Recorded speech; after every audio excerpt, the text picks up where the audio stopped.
Bawal lang po ni Doc. Ayan, si Bilog nandito. Good morning, Log. Good morning. Ayan, kumuha nga pala. Ginagamit ng well, na po tayo rito. Yan naman na yung update natin. Masyadong magastos. Kung gusto ni Clyde na mas maganda yung wall niya rito, kasi outside wall naman to eh, kaya hindi natin magagaya. Tapos yung sukat na rin po kasi ng ating mga wala po siya talagang cover doon sa mga kumukuha na. Tapos ito binabakalan, diba? Aabutin po ng 3 banda dyan. Yan kay Sir Bali, halos kompleto na po yung project natin. Hi Ma'am Jolly! Kulay na pintuan, halos ayan, altar po ito. Louis, bahay ko. Oh, madami naman yan.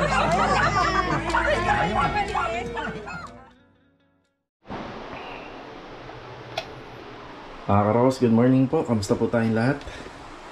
Yan, welcome back po muli dito sa aming channel. Yan, yung mga indoor na halaman natin. Diligan muna natin. Kanina nga po pala mga karos, nagpunta na sila Master Jojo rito. Sila Kuya Boy, kinuha na po yung owner. Yan, diligan muna natin to. Yan, bali ngayong araw po ay meron tayong aasikasuhin sa phase 6. Yan, meron kaming pinag-usapan ni client doon para tuluyan na po natin ma-turn over yung kanyang unit. Meron muna tayong unang mga gagawin pa. Yung mga pahabol pala. Yung mga pahabol. Kasi nakitaan natin ang problema yung kanyang unit nung bagyong Karina. Ayan. Okay na to. Bihira ako na madiligan to. Kaya ito, nanguluntoy na yung mga dahon.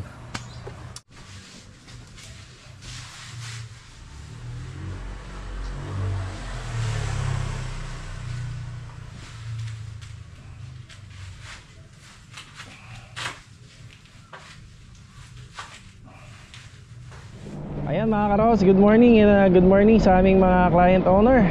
Okay, start na tayo. Yan, pupunta muna tayo rito sa phase 1. Yan, para makapagbigay ng update at saka mabati natin yung ating mga kasama. Then diretso tayo rito sa phase 5. Bali may howling po sila ngayon. Nangongolekta muna sila ng mga kagamitan. At saka kinulan tayo ng hollow blocks. Kaya kukuha muna sila dun sa project natin sa phase 5. Tapos ito nga po pala mga ka-row house, kahapon pumunta tayo ng hospital. Bali may follow up check up po tayo kay Doc. Yan, bali fit to work na po tayo para sa pagtatrabaho. Pero syempre alalay lang, hindi naman po yung talagang normal na laging ginagawa natin noon. Bali meron pa rin tayong taga-purchase ng materyales para itong ating tahi or sa opera ay hindi naman po masyado matagtag. Kahit yung paggamit po ng sasakyan at saka e-bike, nakaalalay lang din po tayo sa pagpapatakbo. Ang pinagbabawal lang po ni Doc ay yung magbuhat po ng mabibigat. Siguro after 3 months na lang po daw. So sa ngayon, bawal na bawal po muna. Bali, pinabili na lang niya tayo ng abdominal binder para sa suporta kapag ito nagbabiyahe tayo, hindi tayo masyadong natatagtag. Tsaka ito mga karos, gusto nga po pala kayong batiin ng happy 140,000k subscriber mahigit. Sa mga bagong subscriber namin dito, welcome na welcome po kayo dito sa aming channel. Kaya ito mga karos, samahan niyo po muli kami ngayong araw po ng Sabado. Yan, payroll din tayo. Tapos dito sa project natin sa phase 6, meron po tayong gagawin pa dito bago natin tuluyang may turnover kay client. So enjoy watching po and let's go. Tayo sa phase 1. Ang magtatrabaho rito 5 yata, kasama si Kuya Boy pa din. Ayan, meron tayong dumating na nabuhangin. Tapos hindi nga po pala nakuha yung mga pamorma. Yan, bali double check ko muna kung makakapasok to sa phase 5. Kasi yung mga ganyan pong pamorma, kinakailangan pa rin po ng ating gate pass. So dagdag tayo ng buhangin dito. Tapos okay lang naman po sa mga residente dito. May tambak tayo rito, hindi naman po nakakasagabal sa daanan. Ayan, tuloy pa rin ang plastering dito sa harapan ng bahay. Tapos ito na nga po pala yung steps natin. Tapos meron siyang plant box. Ayun, may plant box siya dito. Mahilig daw po magtanim si la client, kaya nagpalagay siya. assignment, syempre plastering. May demolition tayo dun sa back area for expansion. Yung kadalasan yan naman na talaga yung mga ginagawa natin para kapag natapos natin yung unit, luluwag po siya tingnan. Okay, bati tayo. Kuya si Sandy. Good morning. Good morning. Ayan. Morning kay Kuya Sandy. Tsaka kay Kuya Richard. Good morning ka. Good morning. Ayan, palitada. Palitada. Marunong ka ba magpalitada, Sandy? Ayan na ng pagkakataon mo para matuto. Veterano yan. Ayan o. Kurang gamit eh. Walang gamit.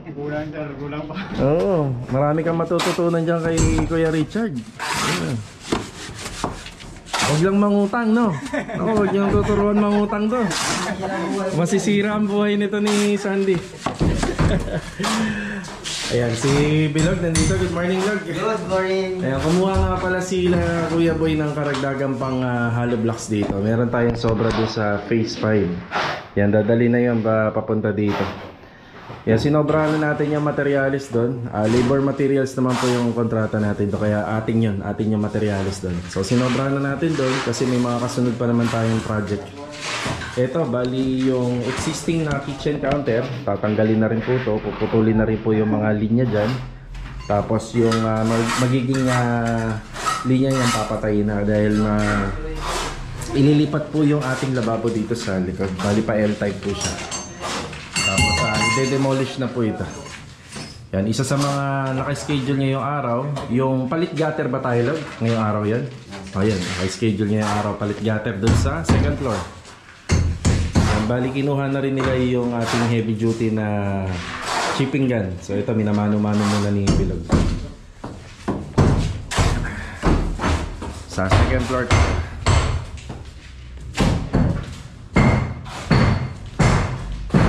Kahapon, pinagpatuloy na rito yung installation ng roofing kaya medyo madilim na po dun sa baba. So ito na po siya. Yan, bali nagpapagaling pa tayo ng mga ilang linggo. Aakyat po tayo dyan para ma-inspect natin, ma-double check natin. At saka makita natin yung mga nagawa dyan banda sa likod. Okay, yung party na yan, laundry area naman.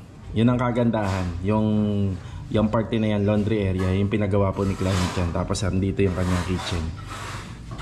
So, ayan o. Makikita nyo lang sa mga pinabibend namin na flashing, mahaba po talaga.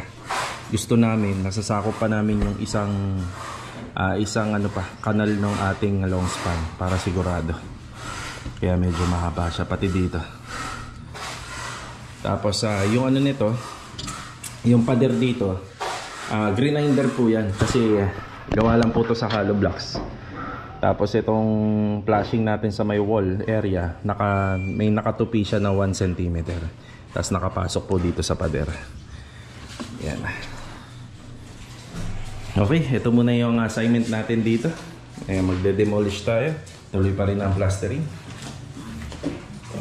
Ito nga po pala yung ginagamit namin welding rod. Yan. Yan, 1613 special. Okay, dito na tayo sa phase 5. Ayun yung mga hollow blocks. So sinobrahan ko talaga yung dito para kung sakali hindi na tayo nagpapasok ng materials or gate pass. So sinobrahan na natin kasi meron naman tayong kasunod na project dito. Si Marvin nandito, good morning. Good morning po. Kuya Boy, good morning po. Kay Adonis, good morning. Good morning. Ayan yung mga chipping gun, kinuha na nila. Yan, nangongolekta lang sila ng hollow blocks dito, dadalhin niya sa phase 1. Tapos ito, naka-schedule na po ngayon itong hakot panambak natin. Yan, ngayong araw. Yung assignment natin dito, tiling na. Mag-install na po sila ng tiles sa second floor. Yan. Naka-dry pack na. Tapos ito yung mga plastering natin. Wow. Ayos na. So sa sa mga dinidemolish na pader, maganda rin na unahin nyo yung pag-repair. Kaya i-repair kagad para kapag ka nag-tiles, wala nang ayusin sa ilalim. Yan, dire-diretso na. Diyan na kasi kukuha ng sukat. Yan.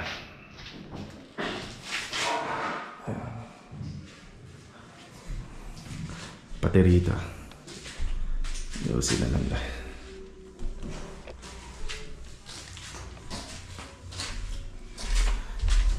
Dito sa second floor. Si Ricky. Good morning, Rick. Good morning, boss. Ayan, good morning. Ayan, nililinis si Ricky.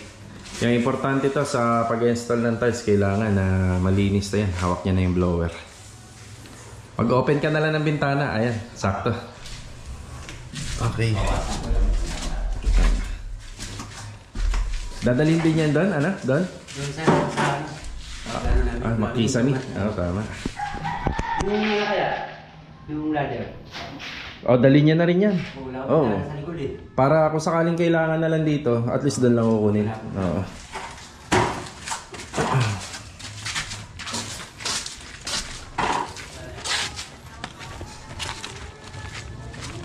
Ayan, okay na po tayo rito. Yan naman na yung update natin. Kaya hauling muna sila. Ganyan talaga. Kaya importante rin kung may sasakyan. Yan, punta na tayo sa, sa phase 6. Tara. Dito na po tayo sa phase 6. Mukhang nag-umpisa na po sila magputol. Ayan na. Good morning, Kuya Dindo. Oy, good morning. Ayan na. Parang MMDA ang datingan natin ngayon Louie, good morning. Good morning. Ayun, putol na. Ay, sadyang maluwag na. Ito naman mga karakos, hindi naman namin 100% na matatanggal talaga yung puno. Wala naman po tayong kagamitan. Bali, itak nga lang po pala ang ginamit nila rito. Kailangan niya mga katayan. Ito. Puro natin ang maraming asin. Namatay na yan. Asin lang ba ang ano yan? Katapat? Oo, baro lang ng asin yan. O kaya use oil, no? Oo, pero Use oil na pang ano. Ba, parang ang bilis Ayos lang ang puso. Parang inunggoy lang ni Louie saglit lang kay Louie talaga Yan, kaya po namin pinutol to kasi papahiran po to ng, ng emulsion. Meron akong ino-offer kay client dito para mas maganda po yung mas maganda naman po yung quality yung gawa, kaso nga lang masyadong magastos. Kaya okay na po daw siya sa emulsion kasi ang observation namin dito nung umulan ng malakas. Teka, damo na sila. Mabigat. Tanggal dyan sa gilid. Sige. Yun na natin, Vic. Ayan. Ayan, bali ang observation namin dito nung nag-uulan ng malakas, wala naman po naging problema sa pader. Kasi yung mga pader nito sa loob, pinturado na. So wala naman tayong naging problema. Kaya ino-offer na lang namin na medyo budget is yung pag-apply ng emulsion. Yung pagpasok pala ng tubig dito sa baba, kaya aanohan pa po to. Bali papalitadahan po to, itong ilalim. Kaya meron po kasing pumasok na tubig po dyan. So papalitadahan po yan. Saka makikita nyo naman ito namumuti na. Saka dito banda namumuti na, ibig sabihin niyan pinapasok na po ng ng tubig pagka ganyan. Ayan, namumuti na siya. So bali yung emulsion na gagamitin namin dito is 3 coats, mga isang balde. Yan, ang emulsion naman hindi naman po siya magastos sa sa pag-a-apply po. Matipid po siya pagka ginamit. Ayan, yun nga lang. Dapat to, mas magandang paraan dito yan, sisinsilin po yan. Pag sisinsilin, ipa-plaster ba natin, gagamitan natin ng concrete epoxy. Tapos pag maganda yung, kung gusto ni client na mas maganda yung wall niya rito, kasi outside wall naman to kaya hindi na siguro niya pagagandahin pa. So kung gusto niya mas maganda, pipinturahan uli, mamasilyahin. Napakatrabaho, napakaraming materialis na gagastusin. So isang paraan dito na hindi naman po magastos pero kahit papano ay quality. Applyan lang natin ng emulsion kahit mga 3 coats. Yan, bali ang mangyayari nito, kikintab tong pader. Tapos kapag umulan, ang mangyayari po rito dudulas lang po yung ulan. Yan, ganyan lang po. Dinaanan muna natin si Master Jojo rito. Bali siya lang muna mag-isa rito. Bali si Louie hindi naman magtatagal doon. Babalik si Louie rito. Si Master Jojo, good morning. Hi, good morning. Yan, ito na nga po pala yung pinagagawa ni client. Check natin.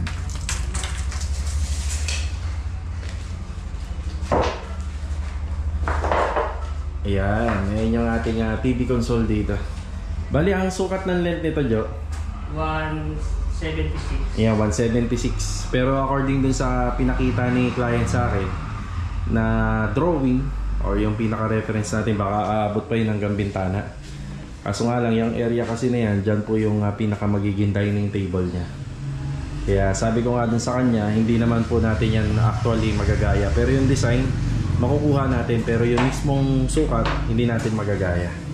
Tapos yung sukat na rin po kasi ng ating mga ano rito, ceiling, medyo mababa din. Okay, may open shelf siya rito sa gilid. Bali, 3 layer yan, may ilaw. Tapos yung pinaka magiging header nito, yung aming ginawang cove ceiling. Yan, may 3 ilaw na rin yan. Ito nga po pala yung dating may pin light. Ililipat na lang po yan dyan sa may gitna para maging 3. Tapos ito, naka wall fluted panel yan. Pati yung ilalim, pinturado na lang po ito, pati yung open shelves. Tapos yung magkabila, ano na lang po yan, pintuan. Hindi ganun kalaki yung ano nito, kinuha naming sukat kasi nagbase na lang kami sa may pinto para pagpasok wala nakausli. So ito, itutuloy lang ito ni Master Jojo. Ito, start na si Kuya Dindo rito. Bali yung acrylic emulsion namin dito, 4 na galon po yan yung gagamitin dito, bali isang balde. Tapos ito, ipe-flexiban po namin to. Applyan namin ng flexiban. Tapos yung banda rito, yung may kulay puti, yan po ay yung ano, likod niyan yung panel breaker na ginawa po namin. So inilipat po namin dyan. Yan, minasilyahan din po namin. Tapos pipinturahan na lang po namin na may malapit na kulay dito.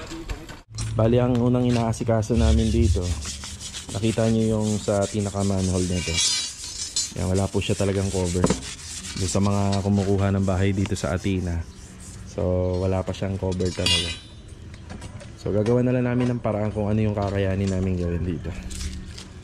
Ayan, mag-umpisa na si Kuya Dindo magpahid ng acrylic emulsion. Yung pintura ng Kuya, wag mo na. Mamaya na. Ayun ko ba naman yung ano nun. Okay, ayan na. Pinahira na po ni Kuya Dindo 3 patong. Tapos ito, ang ipapahid namin dito flexiban. Hindi mo na namin tinanggal yung cover ng polycarbonate. Ano kasi mamamantsahan.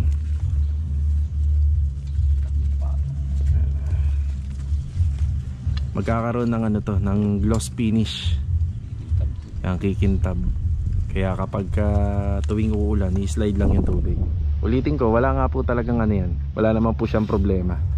Pero para ma-protectionan yung wall, kasi halos tapos na yun dun sa loob, ito yung pinakamainam. Pero kung gusto natin ng quality na trabaho, yung mga hairline crack, tatanggalin nga po talaga yan, sisinsilin. Tapos applyan ng masilya. Tapos i-repaint natin uli. Tapos ito na. So, medyo nga lang, medyo magastos nga lang. Nakapag-provide naman tayo ng ano rito, yung pinakahulma talaga. Yan, nakakuha tayo rito banda sa mga gilid-gilid lang. Yun nga lang, wala pa siyang buhos. Tapos ito binabakalan na ni Louie.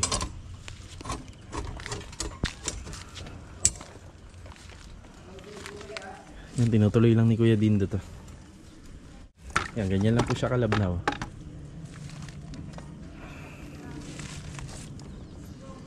Boysen po yung brand para matibay na.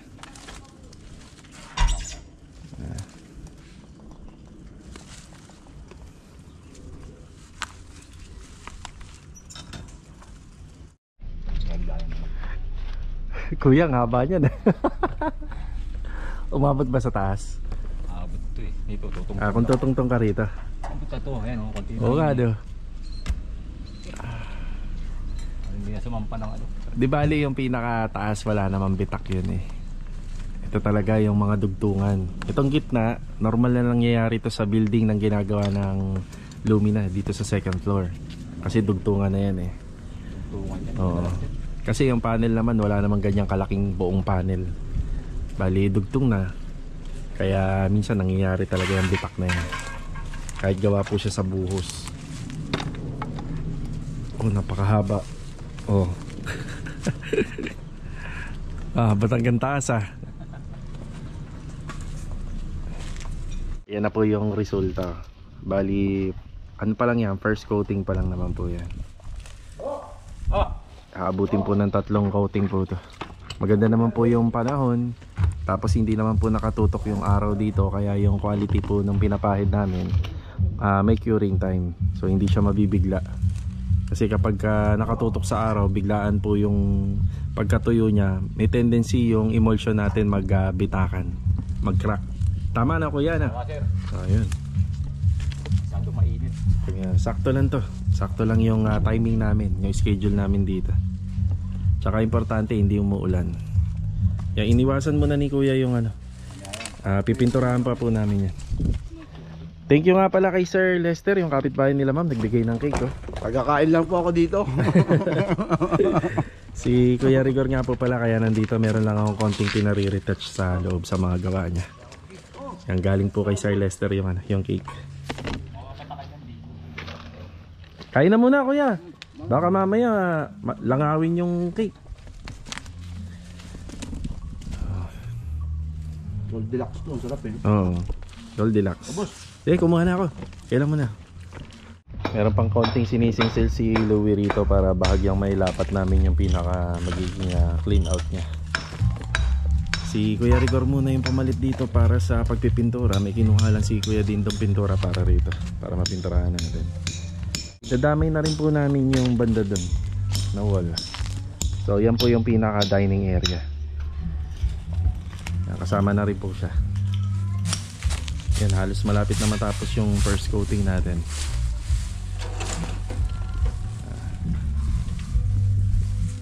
Mamaya may naka-bobra eh. Oh, alalay ka dyan kuya. Madamo pa naman. Ayan, dito na si Carol. Yan, okay na yung, yung emulsion natin. Yan.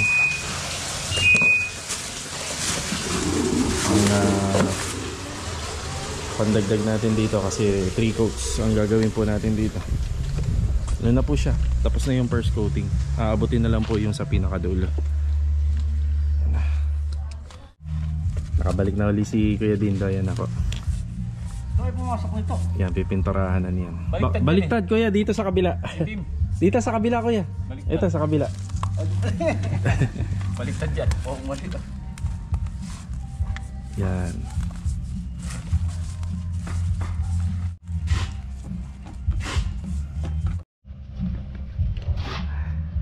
Pag ganyan nakahaba yung stick para do sa roller, mahirap na yan. Ayun eh, malubay na yan. Oo. Hindi mo na kontrolado yung ano niyang pagulong. Ayun, nahihirapan na si Kuya. Ito, gamitan na lang ng hagdan. Start na rin po si Louie rito. Ayan. Kakapahid ko lang yun eh. So tatapalan niya na po ng simento yung pinakalaylayan nito. Tapos yung palitado niya medyo naka-slant. Wala na roller? No? Meron ako dyan kuya sa e-bike. Pero maliit lang, hindi malaki. Para titirahin ko rin oh. Iba ba? Ha? Emulsion, ay ano? Flexiban. To? Oh, ito. Meron tayo dyan. Kaya titimpla ko muna ng simento. Second coating na kami pag natuyo po yun para dire-diretso. Balita mga karaw, sa break time muna. Yan, magbibigay ulit tayo ng update mamayang hapon. Binalikan ko yung comment ni Sir Roland Bangis. Ito. Okay, meron lang akong karagdagan na sagot dito. Siya nga po pala sir, hindi po solusyon ang tiles, pag-install ng tiles sa mga pader para matanggal po yung leak problem. Ang kinakailangan po nating solusyonan is yung pinagmumulan ng leak. Kaya malakas lang yung ano, patakbo ng motor. Bali, ang kailangan nating solusyonan is yung pinagmumulan ng leak galing sa outside wall. Kung meron tayong mga pamamaraan para matanggal muna natin yung mga leak problem, kung kaya pong trabahuin, yun ang unahin natin. Hindi po solusyon yung paglalagay or pag-install ng tiles sa mga wall cladding sa loob ng interior wall para po masolusyonan po natin yung mga tagas ng leak. Kasi ang tubig, wala po yung katapusan, maghahanap ng dadaanan niya as long as ito ay patuloy na dumadaloy sa ating mga pader. So ang pinakamagandang solusyon ay ayusin talaga yung pinagmumulan ng leak problem. Kung Kung kinakailangan po natin mag-apply po ng waterproofing, kailangan po natin buhusan yung mga gap between the wall, outside wall ng inyong kapitbahay. Yun ang pinakamaganda. Or else, pwede tayo maglagay po ng flashing sa ibabaw po, or pwede po natin takloban po ng buong flashing yung outside wall. So maraming pamaraan at diskarte, pero hindi nangangahulugan ay ito ay for lifetime. So pansamantala lang din po yun, or mahabang maintenance kada taon. Sana Sir Roland Bangis, nasagot po natin at nakapagbigay tayo ng konting idea dito sa inyong katanungan. Hindi ko man nasagot lahat, sana nakatulong. So let's go, ano tayo? Update na uli. Tara. Op. Sir, sige po. Sige pa. Ayan, bali galing nga tayo rito sa Phase 5. Ayan, maraming salamat po sa pagbisita sa may-ari po na mag-ama nitong ginagawan po nating unit. Yan kay Sir John Anthony. Tsaka maraming salamat po sa pasalubong para sa tropa. Bali itong pagkain na dala-dala nila, nakapag-distribute na kasi kami ng merienda ngayong araw ng Sabado. So sana na lang po to sa payroll. Mamaya. Okay, magbibigay na po ako ng update sa project natin sa Phase 6 nagawa po doon para mapanood din ni client owner. Ito na po ulit tayo. Ayan, magbibigay na tayo ng update. Ito nga po pala yung unang ginawa rito. Bali nakakuha po kami nung mismong kasukat nitong pinaka clean out. Yan, nakuha po namin dyan. Actually pinamimigay naman po talaga yan para yan dito. Tapos ay may buhos na siya, then binuhusan na rin po namin ng semento to, pero naglagay kami ng floor drain na yun doon kasi naiipunan siya ng tubig. Tapos nag-apply na rin kami ng flexiband dito, bali manipis na pahid lang yung in-apply namin. Tapos yung sa pagwa-waterproof halos tapos na. Bali nakatatlong patong po ito ng waterproofing. Yung ipinahid nga lang po namin dito, medyo nagano talaga siya kasi hindi kakulay eh. Ano na lang meron tayo, di bali outside wall naman po yan. Hindi naman po masyadong binibigyan pansin. Dito naman po yung pinapalitadahan natin kay Louie, pinaplexiban po natin. Yan, halos okay na po ito. Ayan, bali halos kompleto na po yung project natin dito. Kahit hanggang dun sa outside wall, yan kompleto na rin. Itong ginawa po natin dito is protection po ng pader. Yan, bali kahit papano itong bahay na to may panlaban po siya sa mga leak problem balang araw. Si client nanigurado lang po talaga siya, pero ang pinaka-focus kasi talaga namin dyan is yung dito sa baba. Yan, yung plastering po sa baba. Yan ang pinaka-focus po natin. Okay na po tayo. Bali hinihintay ko na lang po rito yung mailbox at saka yung house number. Tapos pwede na po tayo magbigay ng complete details sa renovation na ginawa natin dito sa Athena. Ito nga po pala yung aming naging third project dito. So yan yung una, yung katabi, yung pangalawa dun sa block 2. Tapos ito yung pangatlo. Yan, maraming salamat nga uli pala kay client dito sa mga pinagawa niya. Ang kintab. Alright. Tara, dumaan tayo rito kila Master Batang. Oh, dapat na, kailangan pa ka ng ganyan. Oo nga eh. Ford, sabi ko sa iyo, kailangan mo ng ganyan. Ano, sakit pa? Medyo. Yan si Master Ryan. Shout out! Yun oh. Malaki itong ginagawa niya pare ah. Tagaytay. Tagaytay. Sa sobrang laki, sobrang layo. Layo. Kailangan ka. Si Master Kay Batang. Kay Ma'am Jolie Alcos. Oh. Yun, shout out. Shout out ma'am, love you. Sila yung may-ari niyan. Sila mo yan. Closet pare. Closet. Closet. Bago may kaduktong pa hindi itong computer. Computer table. Nagawa rin sa aluminum. Ayun. Kondo pare, condominium. Condominium. Maganda, pwede. Asan ba rito yung pinagagawa ni ma'am sa baseball? Ito yung sa vanity. Bago yung pare pinto. Yung pinto, Doon na. screen door, nandun na rin. Nandun na rin. Ayun. Nandun sa paint na yun. Di bali, mga ilang araw pa pre, pinapalinis ko na. Ito na pala. Sandal. Yan bali, yung pinagawa ni client is merong cladding sa kalahati. Yan, tapos ito naman po yung sa magiging sliding para sa... Wala pa rin salamin ka mo. Delikado salamin yan. Wala mo na salamin, tama. Para to sa shower enclosure. Yan, bali hindi pa nilalagay ang salamin dito. Doon na ilalagay yan actual pagdating sa site. Kasi kapag dineliver nila, pwedeng mabasag. Yun lang pare. I-double check ko lang. Balik tayo rito sa ginagawa ni Kuya Rigor. Ito na nga po pala yung ni-request ni client. So ito yung kulay ng wall. Tapos ito yung kulay ng pintuan. Halos match lang po sila. Pero syempre pagdating po dito talaga sa kulay ng pintuan, enamel po kasi yung ginamit natin yan. Ayan, mas magiging matingkad po ito. Kuya Rigor, ilang araw din po itong nakaganito lang, no? Ayun, hindi siya pwedeng isandal. Hindi pa pwede kabit yan. Oo.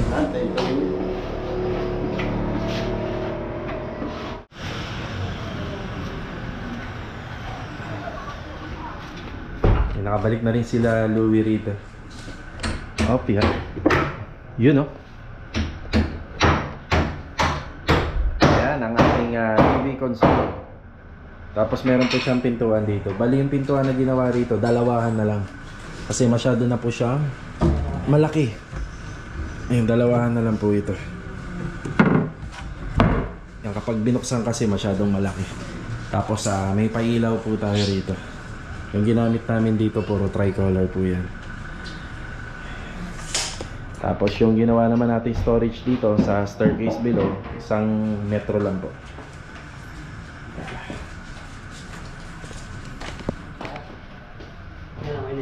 Okay na. Ito pa pala. Ano, Louie? Okay, may pinagawa rin po pala si client ng isang altar. Altar po to. Si Louie, bahay kubo daw. Bali, ilalagay po namin to dito po banda. Yan, pinano lang po yan. Pinadagdag lang ni client. Yan dyan. Yung mga ganyan naman pong paggawa, ganyang kaliit, nililibre na lang po natin kay client owner yan. Yung previous na lang.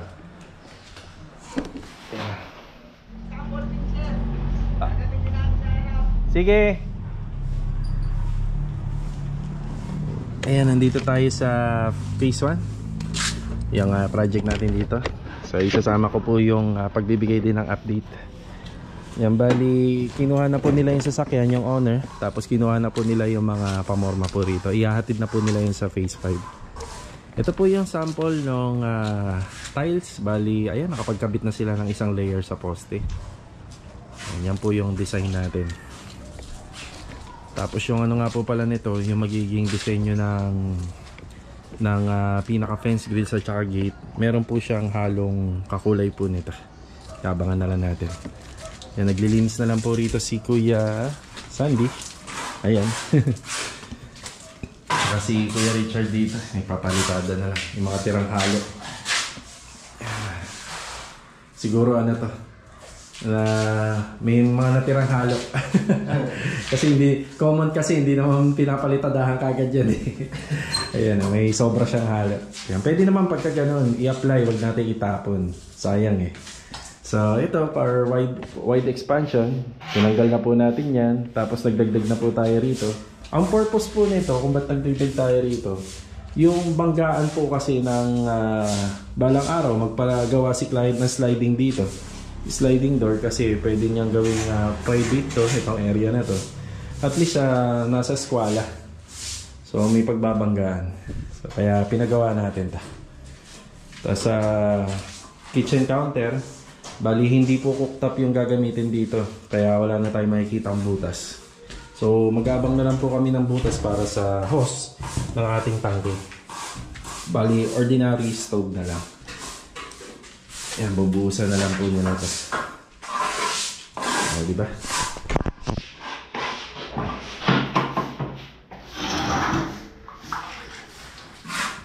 Kayong palitada rin ang ating pasumano rito.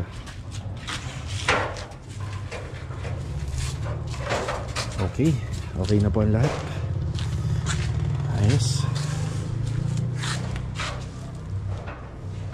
Ayan oh, dito na tayo sa bahay. Sige na, kuha na rito. Ayaw nyo.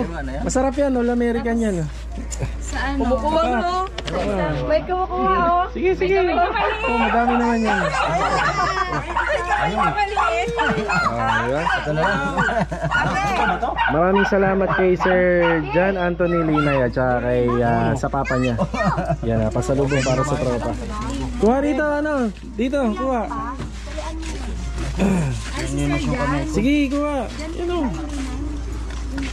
Salamat, Ayun. Sir John. Mga susi, sinurrender na. Pati yung mga gamit nga pala, nag-surrender na sila. Kaya Dino, ikaw. Kuha na rito. Nagano ka na, take out. Ano to? Bakit hindi triangle? Iba ba? Iba ang hiwa? Square. I-square mo. O yan. Suso. O yan. Uy, you sit down there. Mata mo, mamagaan na naman. Yan. Ang kain po.